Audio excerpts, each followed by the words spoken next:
Hello, Daisy Cakes. This is Daisy X Machina, the drag queen detective who investigates all things speculative in science fiction, fantasy, and horror. And this is a Get Ready With Me where I get into drag to film a video later today. And we have Lynette and Frank. And yeah, let me know how my sound's doing, if it sounds weird or something. I I did a different setup last week, which I think was fine for the live stream, but when I recorded a video, it sounded really tinny or echoey, so keep a lookout for that. So I'm trying a little different setup again today. So yay, it sounds good. Okay, so how is everyone's reading going this week? I read a middle grade horror. I'm trying to think of the name. Oh my gosh. I got it from the library. It's really a fast read. Is it a flame? No. Ablaze? Yeah. It's called Ablaze by Christopher Crovatin. Hold on, let me...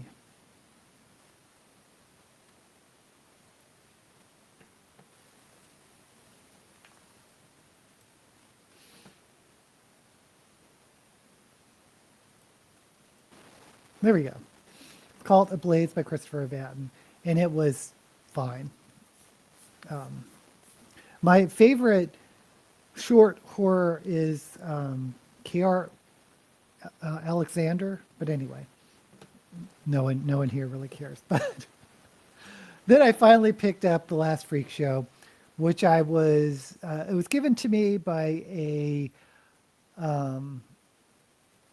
indie book author who I know through social media, who wanted me to read this and gave me a free copy of their book. And this is a new pseudonym for this person who I think was kind of well known on social media under a different name.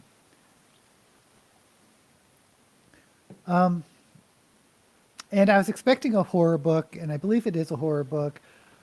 It's taking me forever to read, and I just looked it up on Amazon. It's 500 pages, which of course I asked for the ebook version, and I had no idea of how long it is. And it's broken up, well, it's broken up in chapters, but there's really parts, like each chapter is hundreds of pages. So the first part kind of read like magical realism, historical, because it's set in the 20s, 30s. And then and it switches to a point of view character in the second chapter. And I don't know what I'm thinking about this. I like the cover, but it's, I wish this person would have gotten like not an expert, bald expert, someone who knows the 1920s to, give some feedback. And because like one of the lines was, I can't stand this women's lib stuff. And I'm like, women's lib? That's like 50 years later. Wait a minute. What year am I again? And there's a couple things like that, like talking about a therapist. I was like, therapy wasn't really a big thing in the 20s and 30s where you would even think about therapist as a word. Like, I don't know when the term alienist was used, but that's what came to mind. But just a few things like this felt very modern. But it's interesting because one of the point of view characters is a intersex character. And but there's a lot of sexism and racism. I mean, not that the author, the author is dealing with these issues in the story, or the story is dealing with the issues. And I don't know, it's just kind of depressing. So, gosh, I'm going to try to get through it. I'm like 40% through. We'll see. Okay. Oh, you're reading Annihilation? That's the sci-fi book by Michael Houellebecq. Don't like magical realism. Oh, you DNF'd 100 Years of Solitude? It's really the South American novel, or magical realism is sort of, I believe, started in South America. Oh, you hated The Peculiar Garden of Harriet Hunt. I'm glad I didn't buy it then. It was more of a melodramatic historical novel rather than a fantasy. Eesh. Garden was interesting, but most of the action took place away from the garden. Only for rich people, no different. Different author, same title. Oh.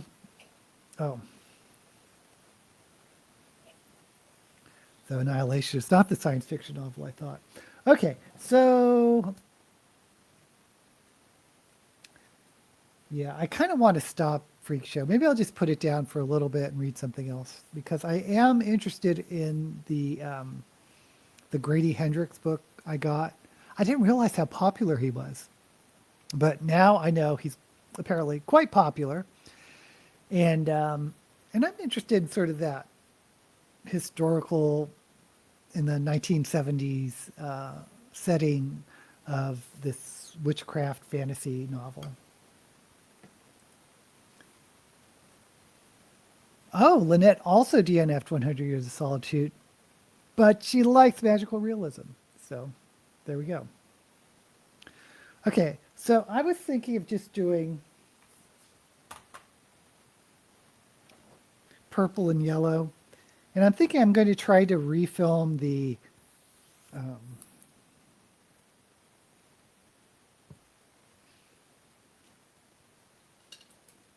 my middle grade novel video for the third time. I couldn't do it last week. I'm just sick of it. But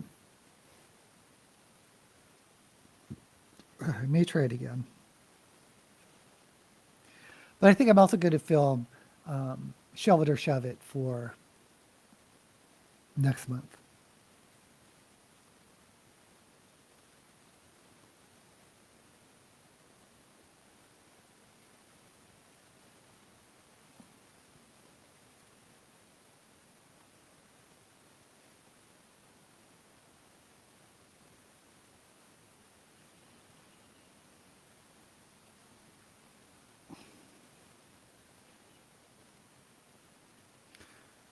Okay, what am I going to do? I think I'm going to...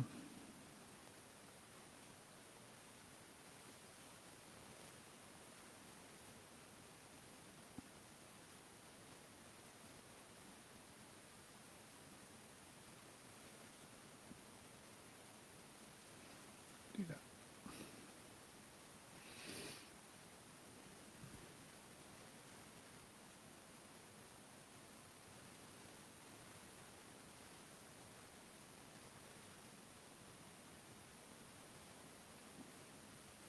So Lynette, did you ever watch Fallout?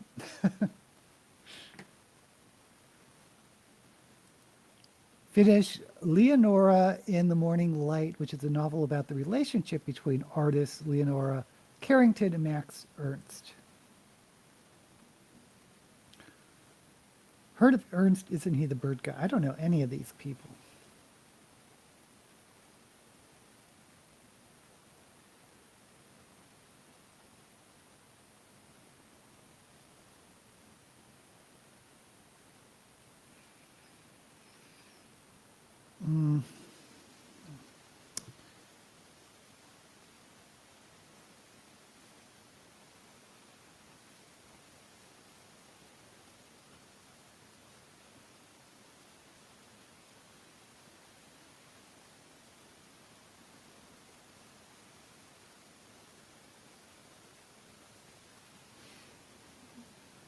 Okay.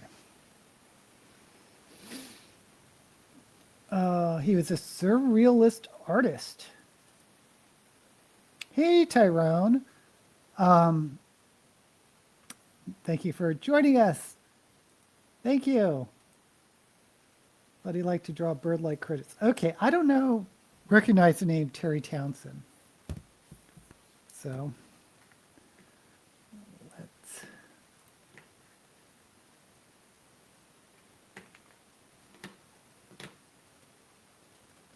A lot of times, these sci-fi authors, I need to like see the book.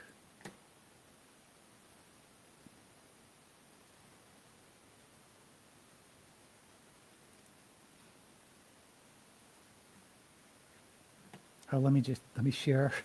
I set this up so I could share.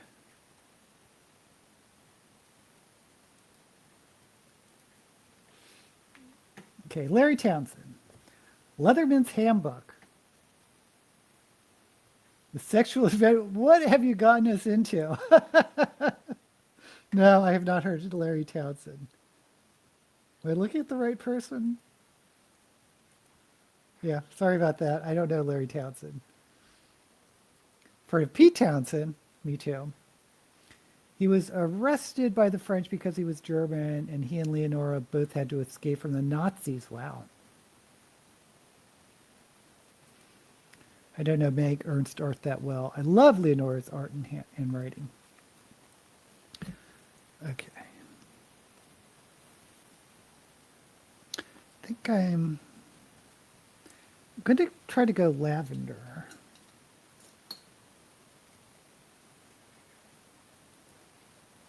Time asked, he also wrote sci-fi.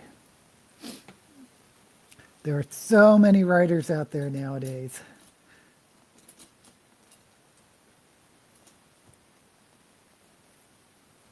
Okay.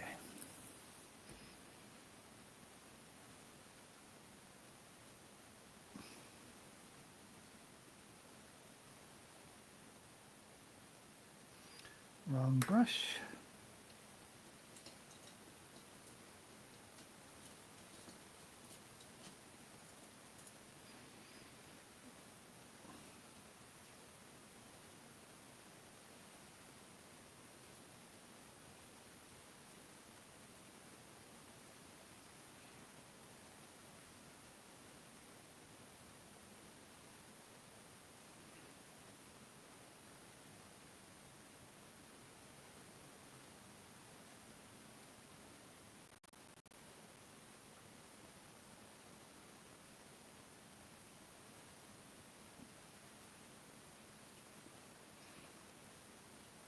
Okay.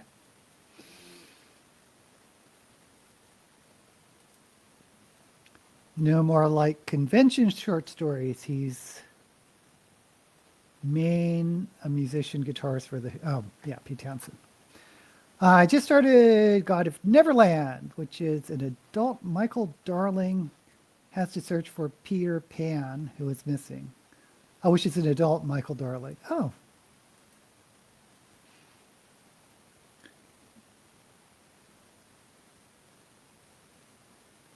Sounds kind of interesting.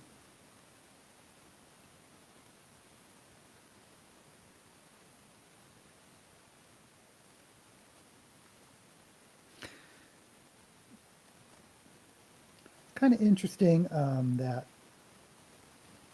these fairy tale retellings, they seem, I don't know if it's a trend or not, but it seems to have lasted a while. I mean, Gregory Maguire, it's Wicked, of course.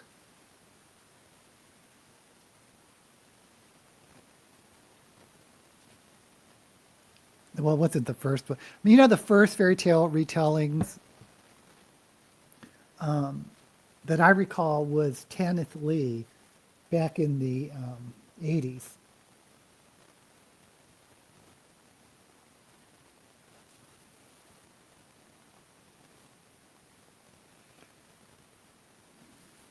Because she wrote a book about Rose Red. But it never really took off like retellings have taken off recently.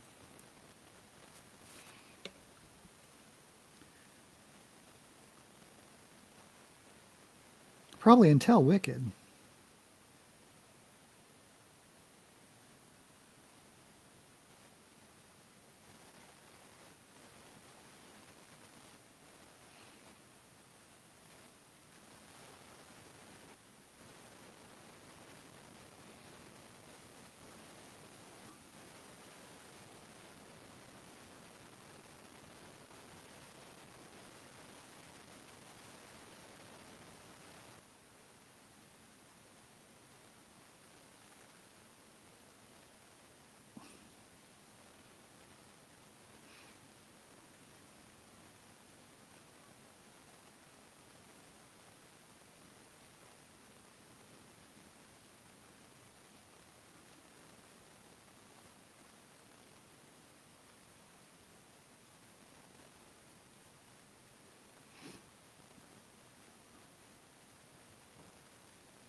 And then one of the network shows did the Once Upon a Time, which I was into for a while, but it just went on a little long.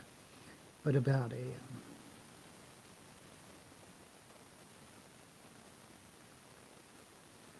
a woman who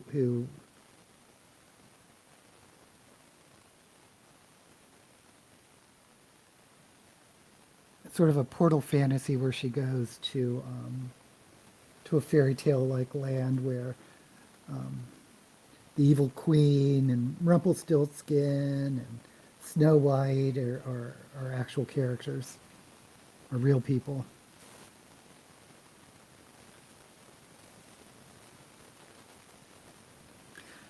I should watch the last season of that just to see how it ends.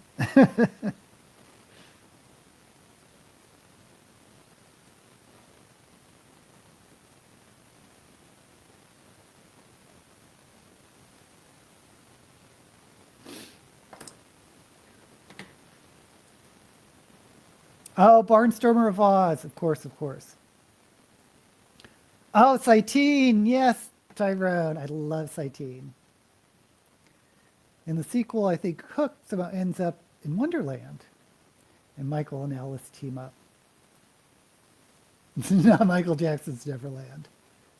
Okay, I'm jumping around here. Oh, you never read Farmer. You got to read Riverboat, Frank. I haven't looked at Fallout yet, but my son said it's good. See? Told you it's good. Don't let the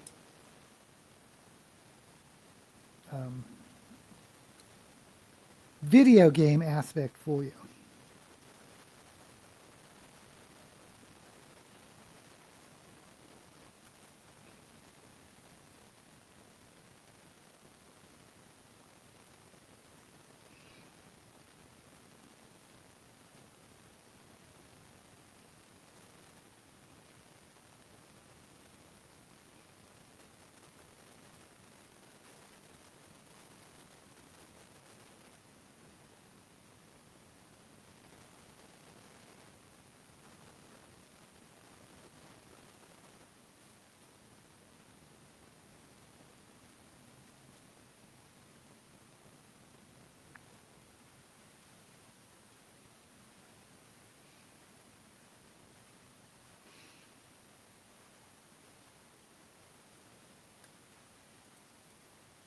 I read the first two River World books. Oh, but you DNF'd the third book.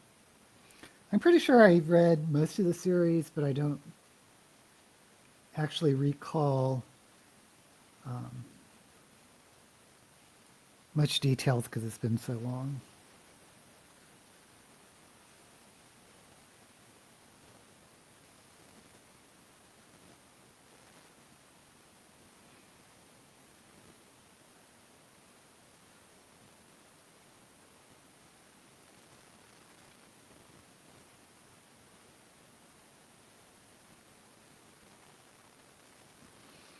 I loved Marissa Meyer's, I think it's called The Lunar Chronicles, and it's young adult.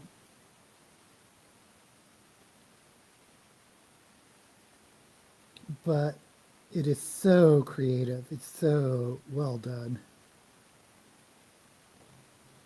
And you know, I don't recommend that many young adult books these days, but Marissa Meyer's Lunar Chronicles, definitely. It's a retelling, but it's science fiction, and and each book has a different fairy tale. The first one being Cinderella, and Cinderella is a cyborg, and she has I think malfunctioning foot or something, rather than the glass slipper.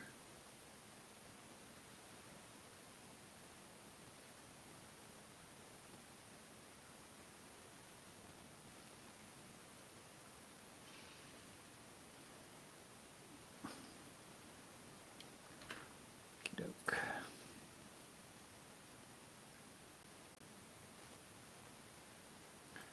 Fire season has started in Australia. Oh no. Same time we have flooding in Queensland.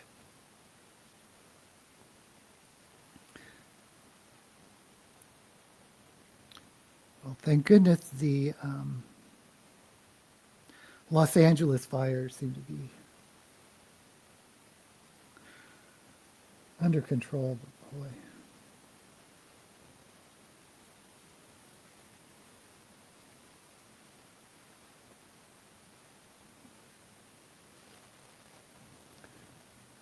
I haven't read a single sci-fi book yet this month. It's only the first, which is odd for me. I know what you meant in the last 30 days. Aussie sounds so biblical when you talk about it.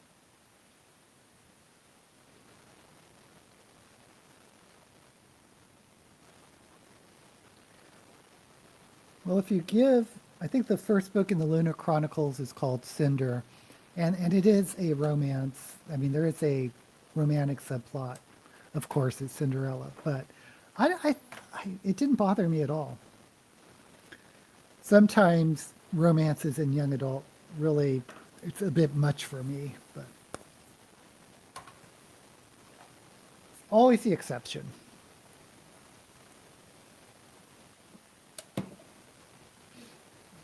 Yeah, I know what you meant this year. Okay, so I was going to do yellow.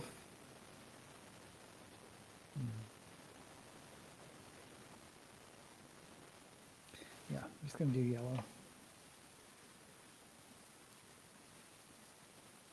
But before that, I'm going to map out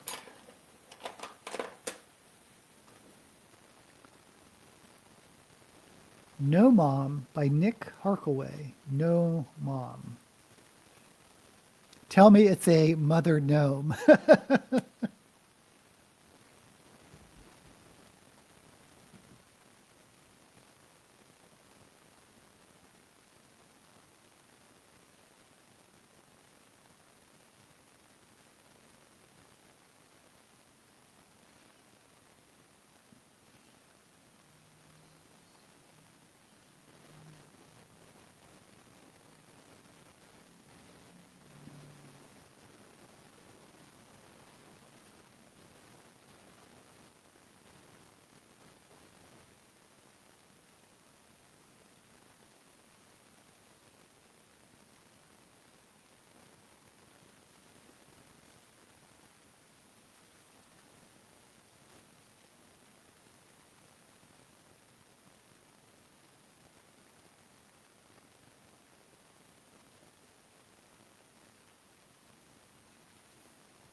Okay, that's a little rough, but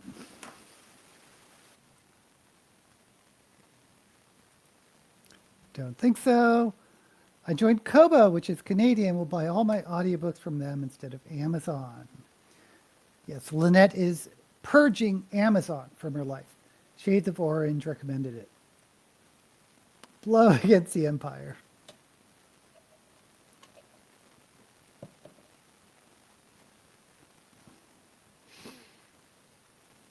Yeah, I'm still use Amazon. I admit.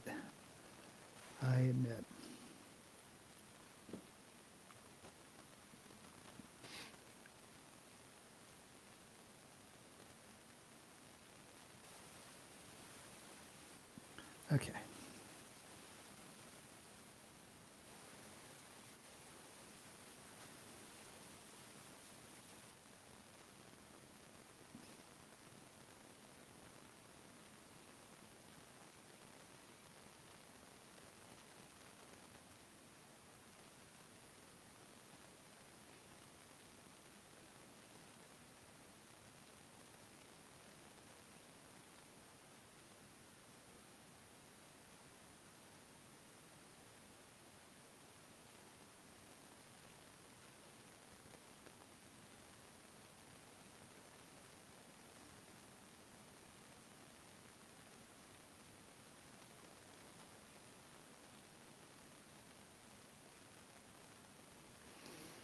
Okay, I'm gonna get some.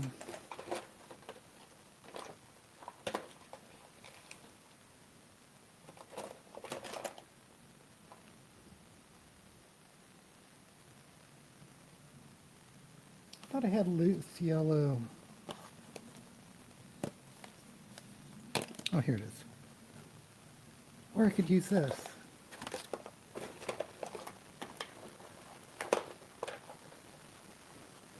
Let me use this.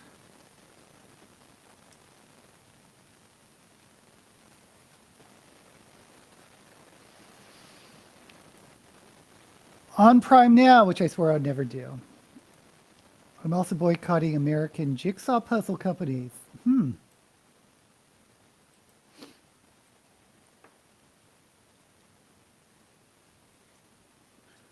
Well, the big one's Ravensburger, but is that American or is that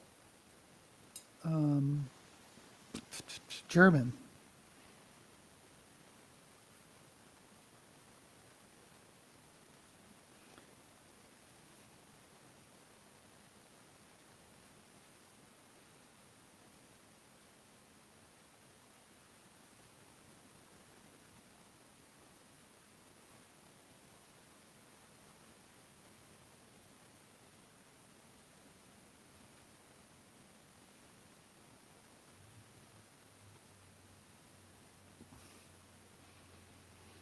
Well,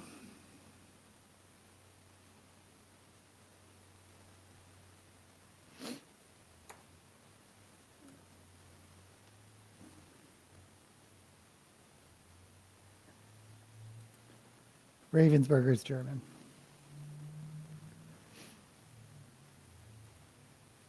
If it's just an anti-American sentiment, I really don't blame you.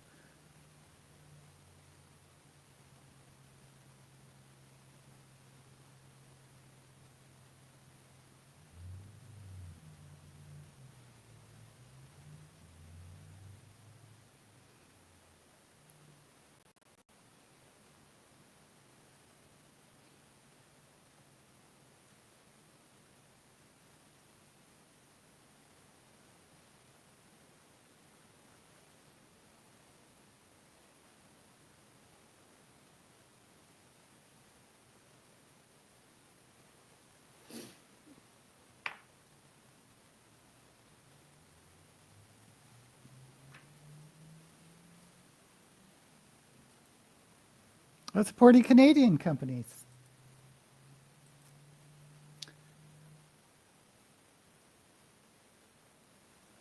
I don't think there's. Lynette said she wouldn't buy Ravensburger.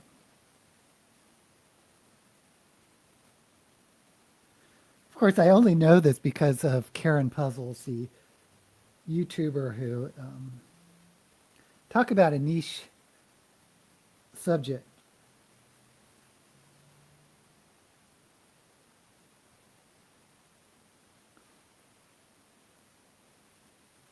but she's making a living reviewing puzzles, which I think is kind of amazing. And she's had some collaborations with Ravensburger for designing some puzzles.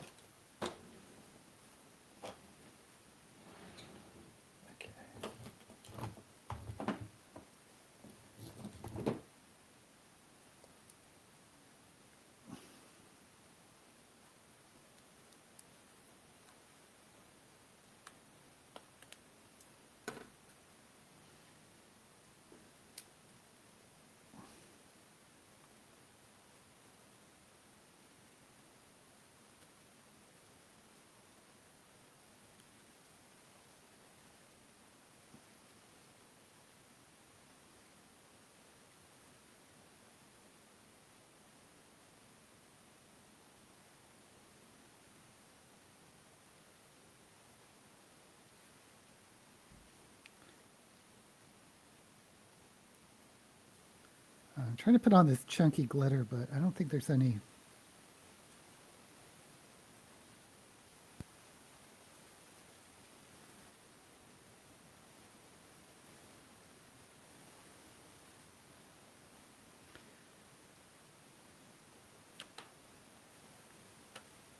for it to stick to. But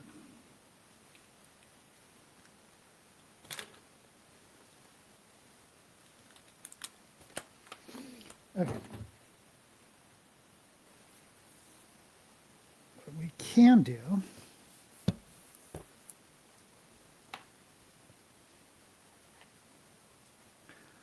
I will be buying European puzzles. I might be more Chinese, as some Chinese puzzles are of low quality. Haven't done jigsaw since my teens. Even I don't have that much time on my hands. Retired to have plenty of time on my hands.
Okay. I do think I want to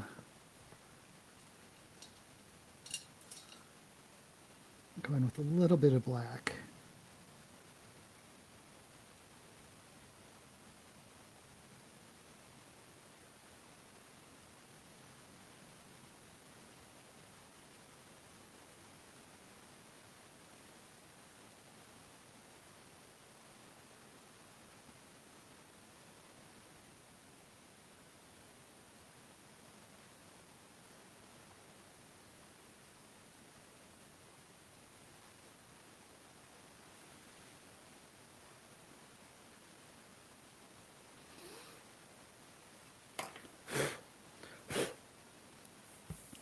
Okay, those yellow flakes are just flaking off. Okay. What did you like best about Europe? You know, I guess I talked about last week. Me and my husband went on a European trip. Gosh, it feels like yesterday, but I guess it was 8 years ago or something like that. Anyway, my favorite part was Pompeii. We did London, Amsterdam, Rome, and Paris. And I was just so amazed. And when we were in Rome, we went and took a day trip to Pompeii. And I was just amazed by how big it was. And because, it is a big city, but from photographs, you just don't get the scale of how much they'll uncovered.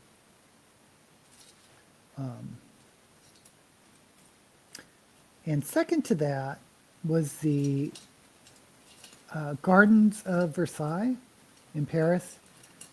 The castle was okay.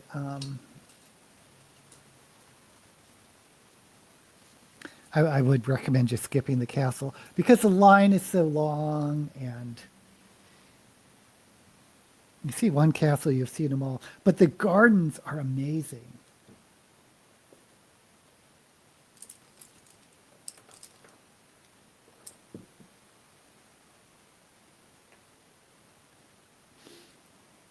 The current world champion is a Spanish man. Pompeii, very hot.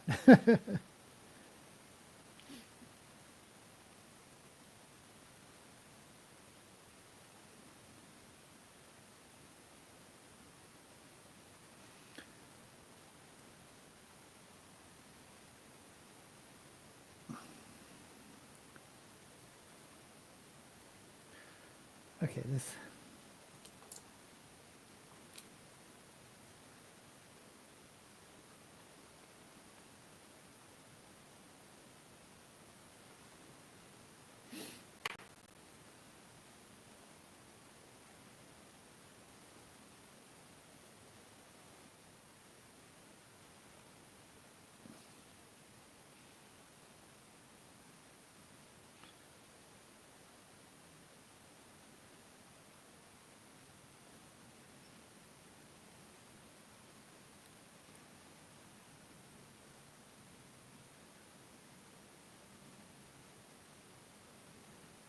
You know what I've been watching on?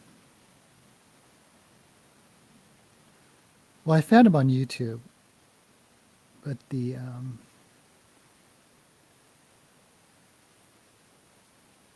Television Academy has these little, or I guess it's like the history of television, where they interview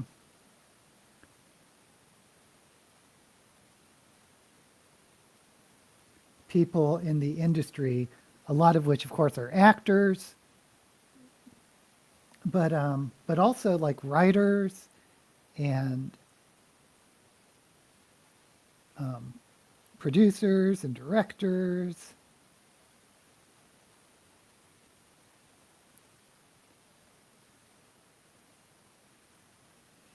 A lot of which were, shows we've grown up with, like,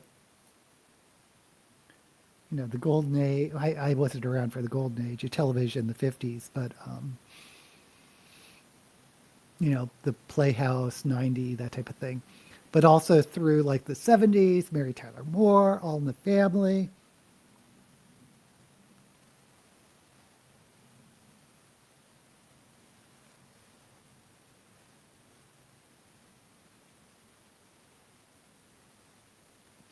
Because when I work, I do like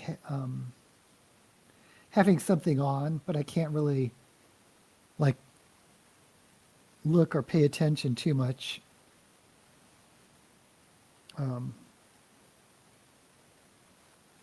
But I could like listen to an interview, and they're long. They're like 3 or 4 hours long, each interview.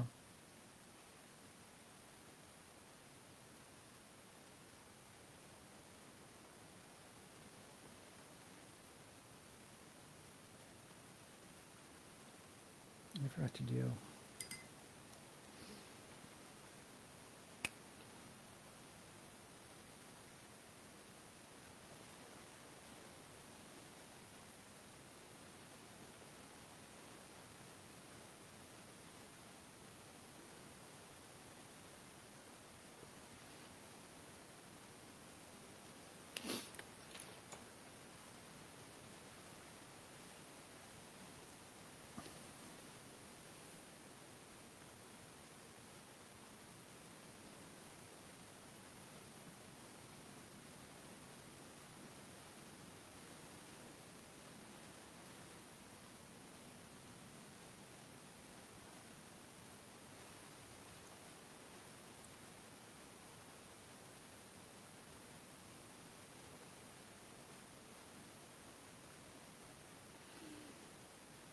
kind of a really interesting project because you're getting this oral history recorded.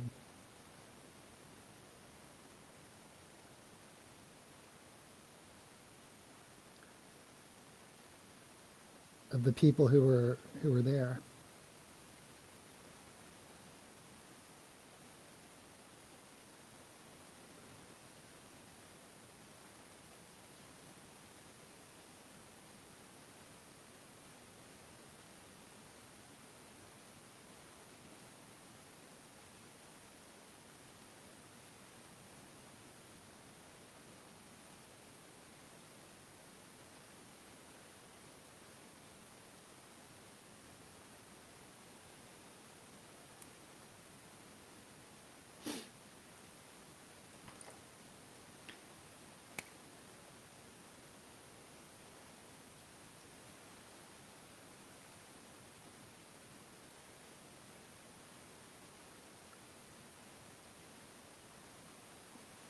Okay.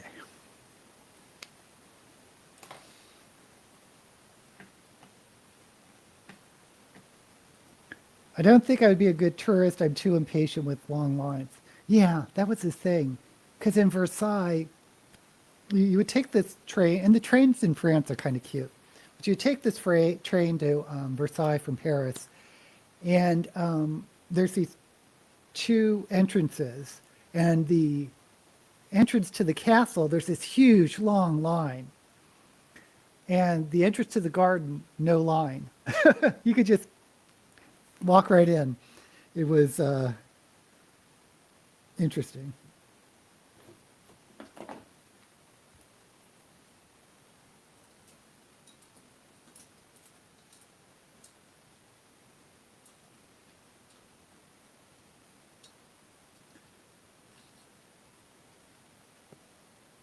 And then you could like pay a little extra to sort of skip ahead the line, which I didn't know I did, but I did for the Louvre. Because when we were planning the trip, you could like pre-order tickets and stuff. And whatever I got to go to the Louvre, we went to sort of the front of the line. Or a separate line.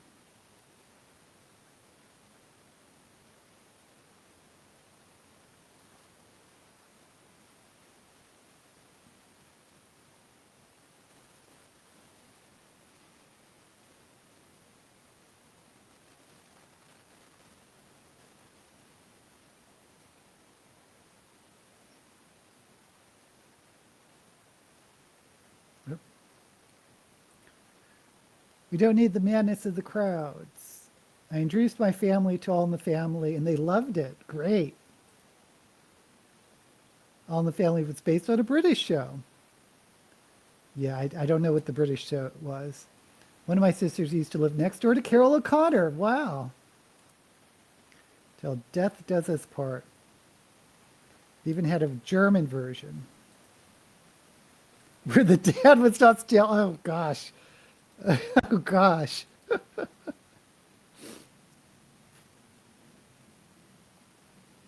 Yeah. In our household, All in the Family was one of those must-watch family shows, which I didn't mind. I mean, I was pretty young, but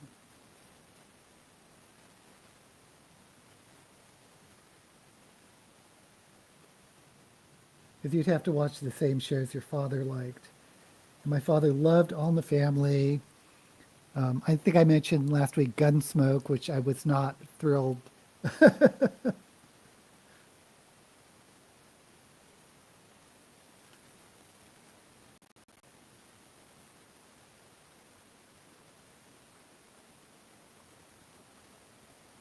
Okay.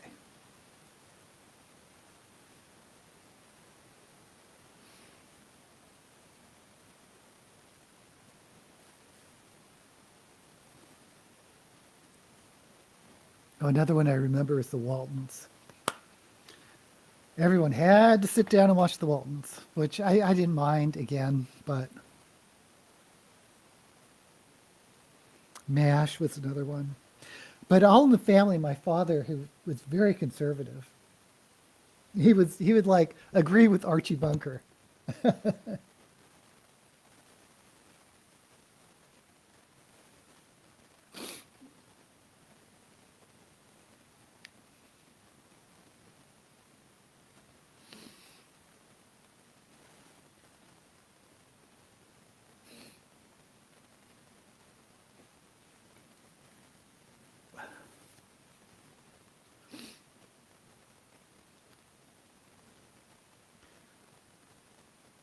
And I don't think Norman Lear or the people who created Archie Bunker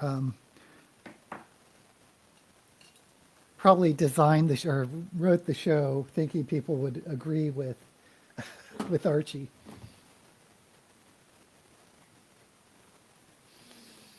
Sanford and Son, based on the British show Steptoe and Son. I did not know that.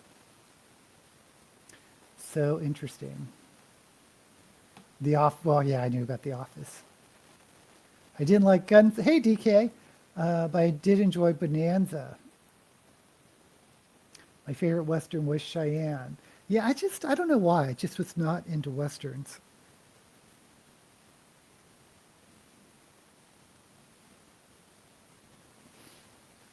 I think I need...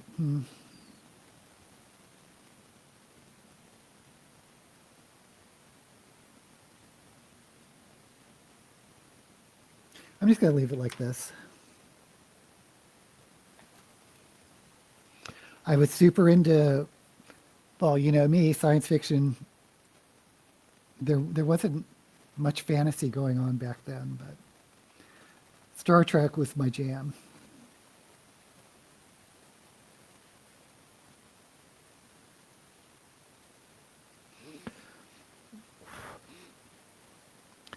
One thing they could not recreate successfully in the US was Faulty Towers, which I think is one of the funniest shows ever on television. And they tried it several times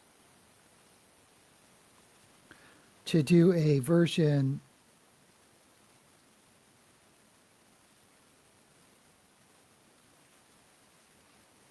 in the US, once with Harvey Korman as Basil Fawlty, who's the comedian on Cal Burnett and was in Blazing Saddles.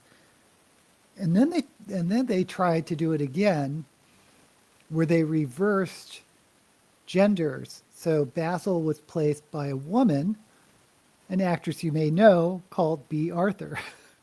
But both of those attempts were failures.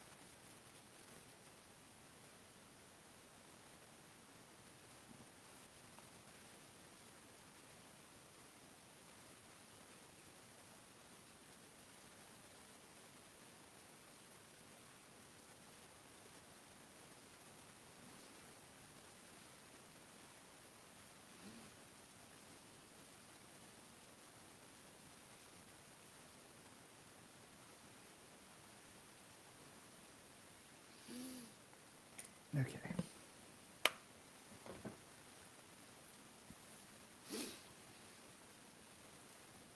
Broken Arrow. I've not heard of Broken Arrow. Starred Michael and Sarah, who had such a terrific voice. Rawhide. Oh, I remember Rawhide. Rawhide. It was too British for American television to work. Yeah, there's something about that.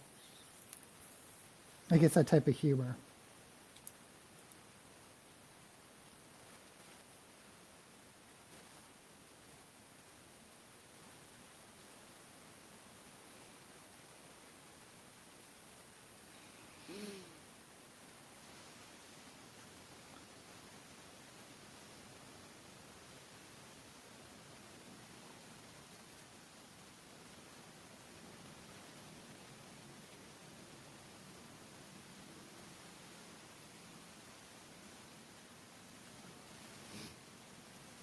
Because British comedy relies so much on sort of the class warfare.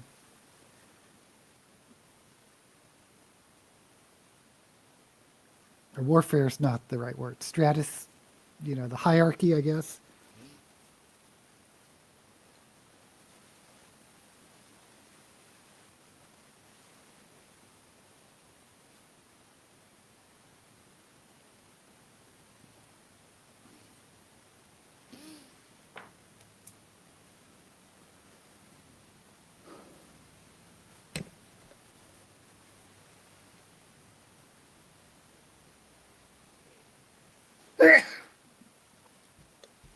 Excuse me.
Okay.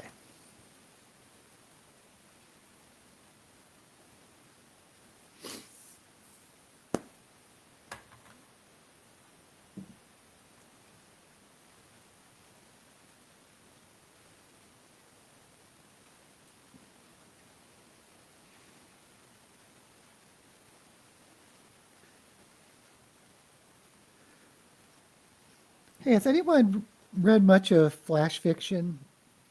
They're like short stories that are like under 1,000 words.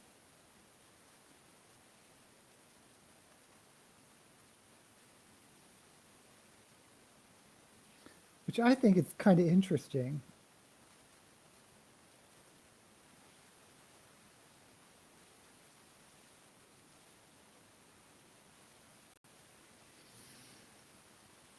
Because my agent sent out this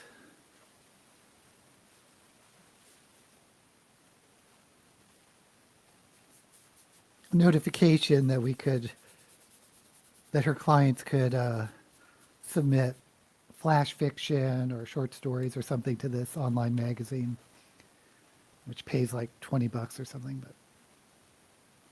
But it just got me really interested in flash fiction.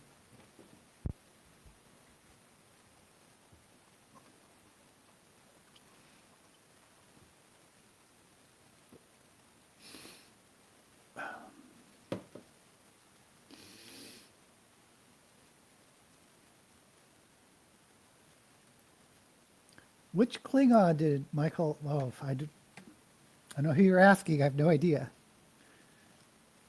Michael and Sarah. Oh, he was Kang. That's the most famous one. Kang is the most famous of the original Klingons. And his wife. That's. And I'm thinking of one called Koloff. Mom loves Brit comedies and Father Brown. I once read 60-second sci-fi. I seldom read much that's short. Yeah, me too, DK, but I mean, I used to read short stories more. But there are just so many novels now that...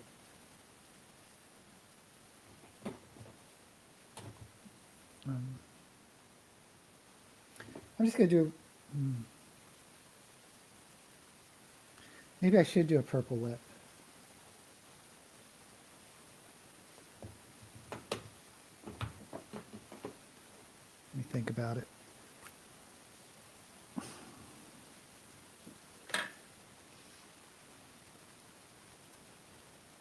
Every time I do a purple lip, I never think it's purple enough.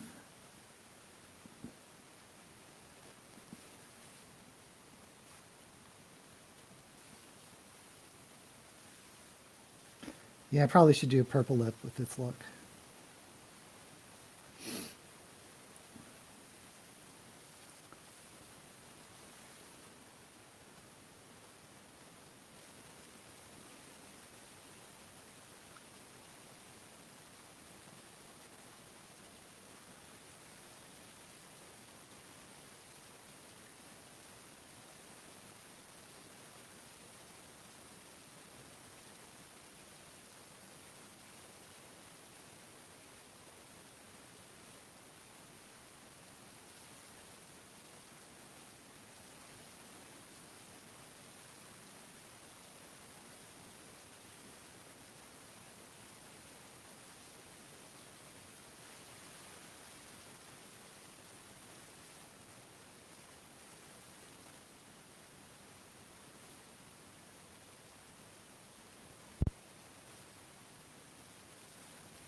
Hey, Lex is here. Hey, Lex.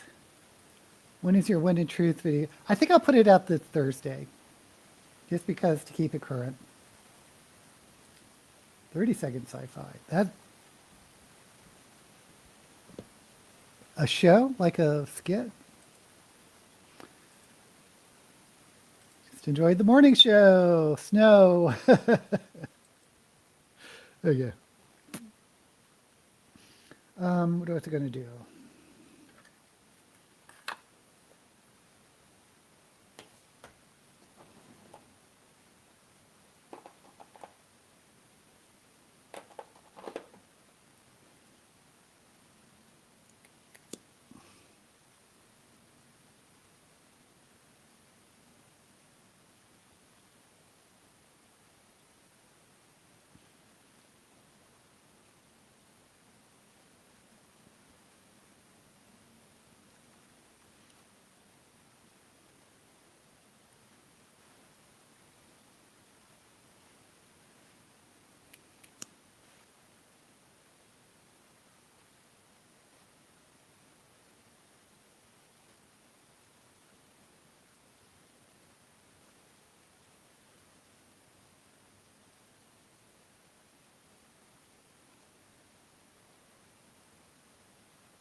Hate snow. It happened down here a couple of weeks, but it's gone. Yeah, I'm not a big snow person. 30-second sci-fi was a book by Philip Trippenbach. Came back to see if Half Price Books got any books for my liking. Last time we had snow that settled in my neighborhood was 1986.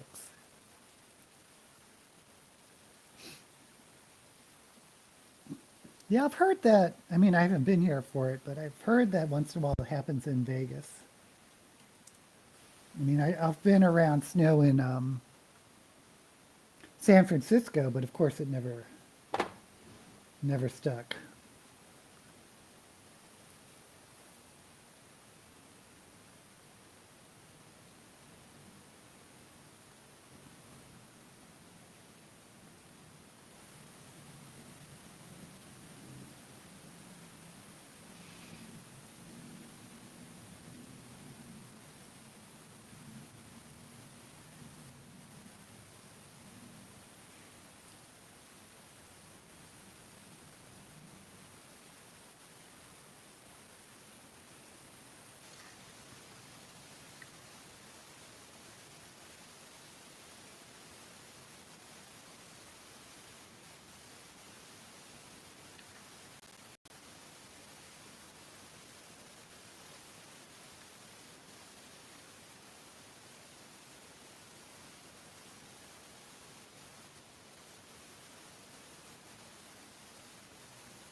Okay. And finally,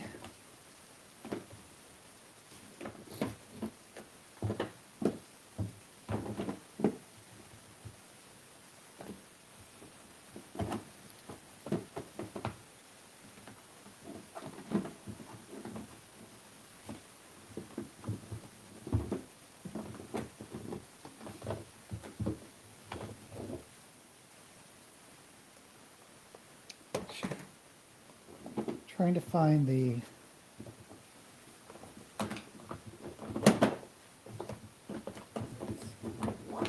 this.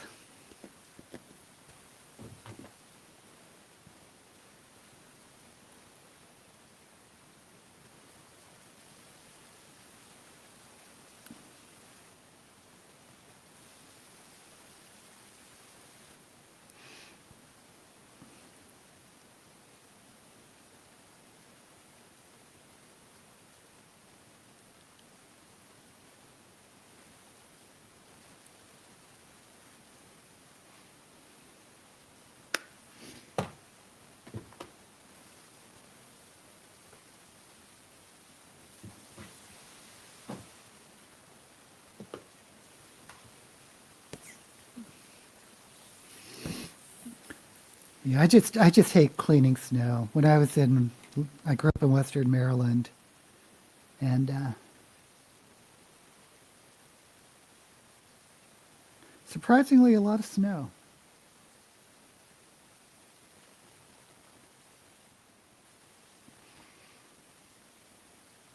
But we had a long driveway that I would be the one that have to shovel it.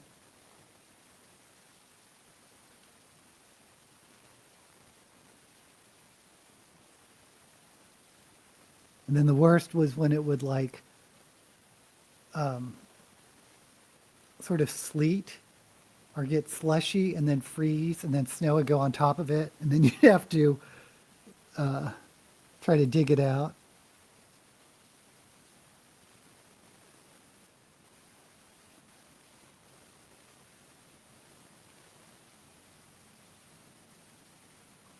And scrape ice from windshields. It's just no fun.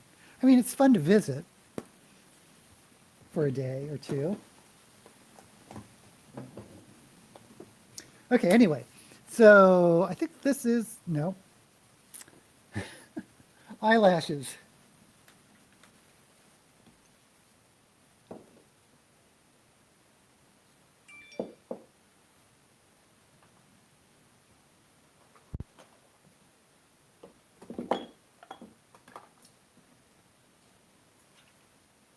Well, it looks like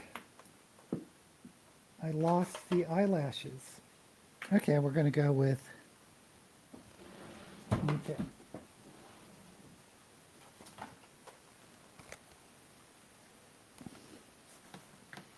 On Lex, and it's doing, where do you live, Lex? New York? Western Maryland Railroad was part of the Chessie system. I do model trains and love trains from that area. I lived in a little town called Walkersville, which is in Frederick County, and we had a train go through, and the train, the only thing I know that was transported was Purina pet food. Because there was, these trains would come into Walkersville on the train station and unload these pallets and pallets of pet food. And they had like a little store outlet. I mean, they would then get transported around, but there was a little outlet store where you could get really cheap pet food.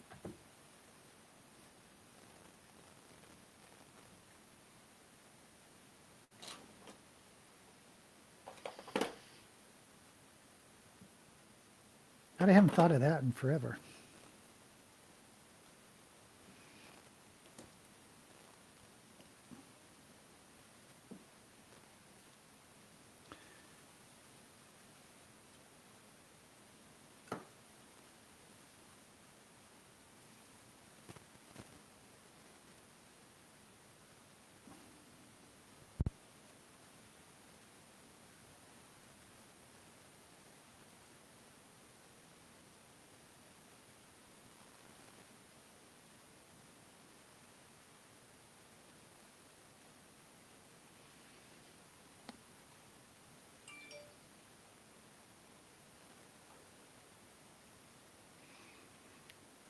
I never got into model trains, but I always thought they were fascinating.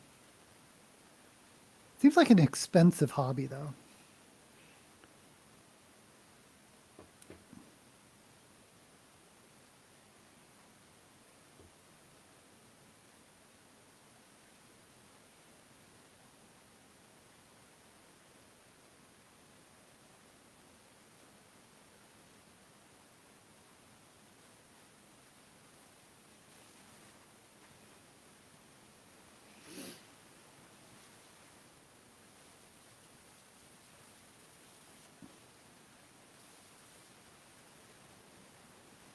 One of my favorite gay bars in San Francisco had was the Stud. It was called the Stud, but overhead on the bar was this train track, and a train would run around it. It's really cool.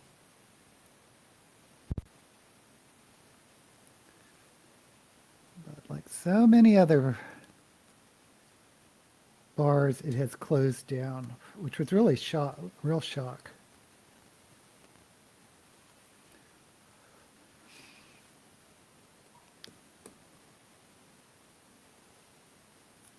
It's just one of those places you just thought was going to be an institution that would be around forever.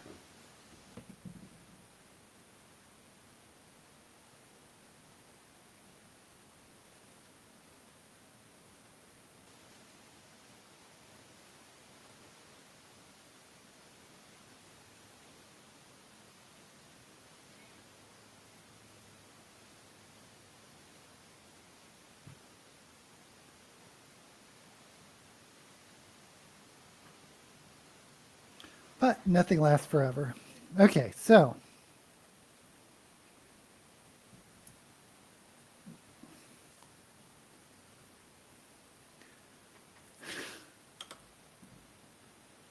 I think we're finally done.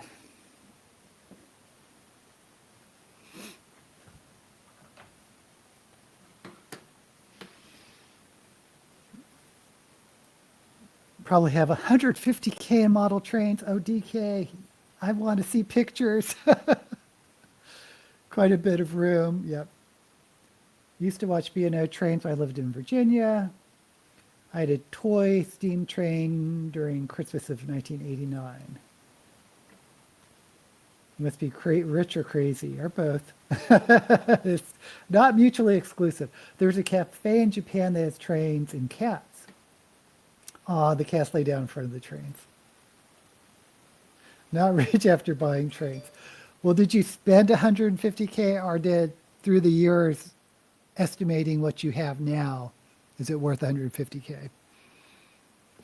Because that could be an investment. I don't know if I have no idea if trains appreciate or depreciate.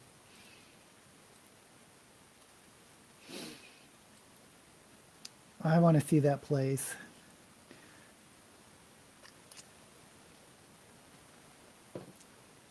You have me at cats. Okay, here we go.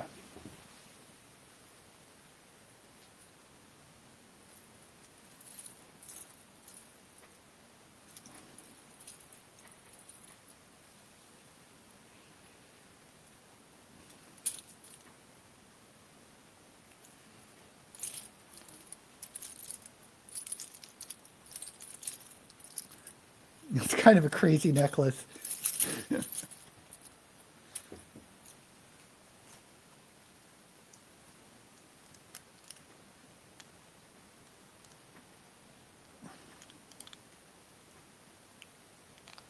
I think there's a cat cafe in Vegas. Go see if I've never been to it.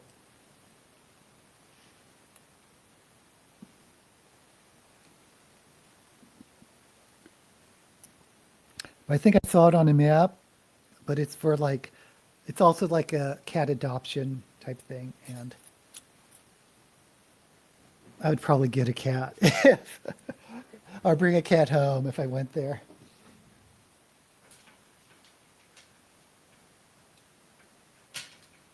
But I don't think my current cat, Angel, would appreciate it because she is a geriatric.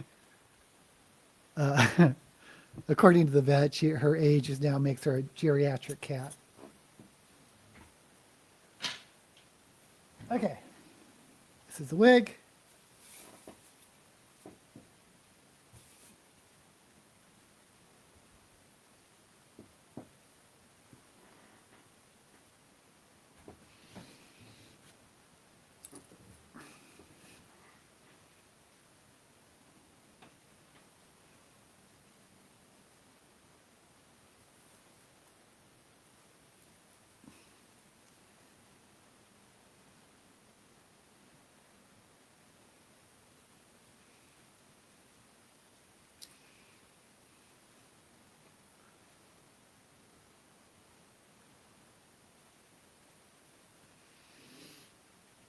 Let me.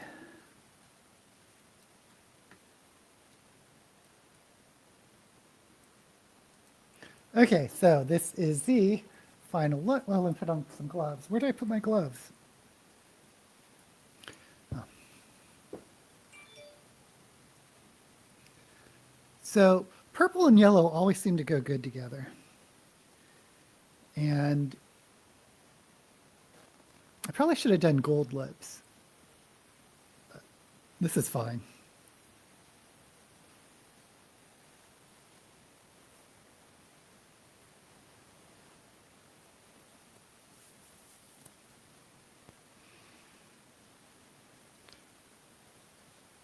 Or I guess I could have done yellow lips. Never done that before. Okay, anyway.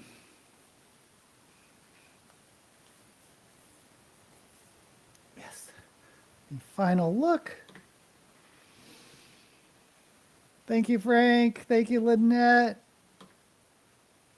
Dating is expensive these days, so I just play with his trades. Yeah, you'd probably spend more money, I guess, depending on who you date. Welcome to the club. I always choose purple and black. Purple and black goes together, but throw in a little yellow or gold and make things pop. Okay, guys, so today I will be filming probably, well, I'm definitely going to be filming Shelve It or Shove It, and I'm probably going to redo the children's books video, because I do want to do that, because I write children's books, so I might as well do at least one video on recommendations. And this week I will release probably the Brandon Sanderson, and you can see how awful the sound quality is. But hopefully I'll figured out this sound situation, so going forward we should be good. Okay, guys, I will be here next week, and as usual, may all the books you read be blessed.